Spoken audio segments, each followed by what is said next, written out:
2021年，缅甸的军方发动政变，引起大规模的抗争。即阵3年过啊，缅甸的军政府宣布讲，要继续打击反对派一寡恐怖分子，所以紧急状态会搁延长6个月。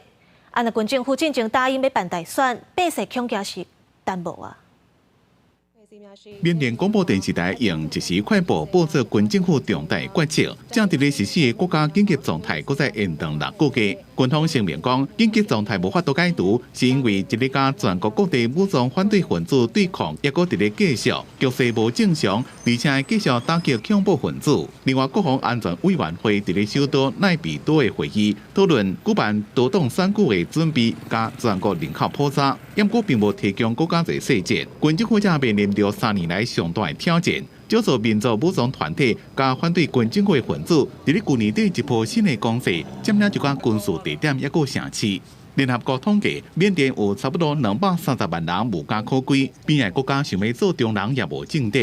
军政府讲袂甲恐怖分子谈判。Some 18.6 million people in Myanmar.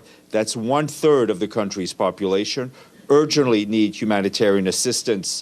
That's compared to 1 million before the military takeover 3 years ago. 政治犯援助协会讲，自从军政府2022年2月7日军事政变到即马，已经有超过4400人被杀害，差不多2万人因为政治观点被逮捕。伫咧前军事统治时期所起草的2008年宪法，要求执政当局伫咧解除紧急状态了后6个月重新举行选举。即马宣布紧急状态搁再延长。 也表示，本来要办选举的承诺已经跳票。公司新闻黄文玲编辑。